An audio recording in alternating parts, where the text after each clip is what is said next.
Chapter 39. And from the needlework of blue and purple and red they made the robes used for the work of the holy place, and the holy robes for Aaron, as the Lord had given orders to Moses. The ephod he made of gold and blue and purple and red and the best linen, hammering the gold into thin plates and cutting it into wires to be worked into the blue and the purple and the red and the linen by the designer. And they made 2 bands for joining its edges together at the top of the arms, and the beautifully worked band which went on it was of the same design and the same material, worked in gold and blue and purple and red and twisted linen work, as the Lord gave orders to Moses. Then they made the beryl stones, fixed in twisted frames of gold and cut like the cutting of a stamp, with the names of the children of Israel. These he put on the ephod, over the armholes, to be stones of memory for the children of Israel, as the Lord had said to Moses. The priest's bag was designed like the ephod, of the best linen worked with gold and blue and purple and red. It was square and folded in 2, as long and as wide as the stretch of a man's hand, and on it they put 4 lines of stones. In the first line was a carnelian, a chrysolite, and an emerald. In the second, a ruby, a sapphire, and an onyx. In the third, a jacinth, an agate, and an amethyst. In the fourth, a topaz, a beryl, and a jasper. They were fixed in twisted frames of gold.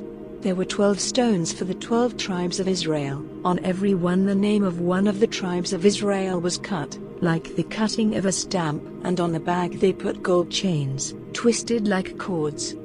And they made 2 gold frames and 2 gold rings, the rings being fixed to the ends of the priest's bag, and they put the 2 twisted chains on the 2 rings at the ends of the priest's bag, and the other 2 ends of the chains were joined to the 2 frames and fixed to the front of the ephod over the armholes.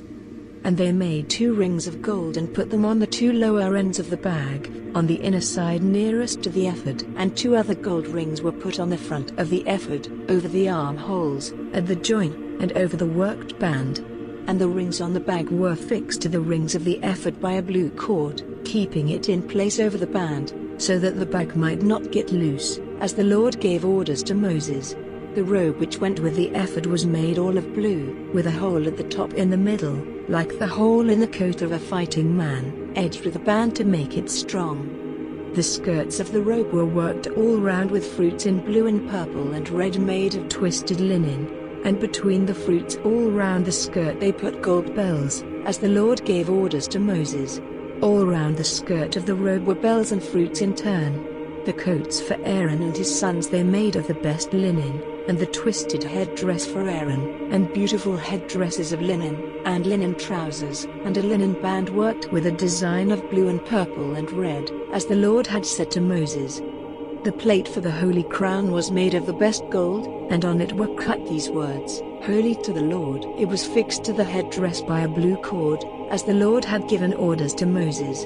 So all the work on the house of the tent of meeting was done, as the Lord had given orders to Moses. So the children of Israel did it. Then they took the house to Moses, the tent with all the things for it, its hooks, its boards, its rods, its pillars, and its bases, the outer cover of sheepskins colored red, and the cover of leather, and the veil for the doorway, the ark of the law, with its rods and its cover, the table, with all its vessels and the holy bread, the support for the lights, with the vessels for the lights to be put in their places on it, and all its vessels, and the oil for the lights, and the gold altar, and the holy oil, and the sweet perfume for burning, and the curtain for the doorway of the tent, and the brass altar, with its network of brass, and its rods and all its vessels, and the washing vessel and its base, the hangings for the open space, with the pillars and their bases, and the curtain for the doorway, and the cords and nails, and all the instruments necessary for the work of the house of the tent of meeting, the robes for use in the holy place, and the holy robes for Aaron and his sons when acting as priests. The children of Israel did everything as the Lord had given orders to Moses. Then Moses, when he saw all their work and saw that they had done everything as the Lord had said, gave them his blessing.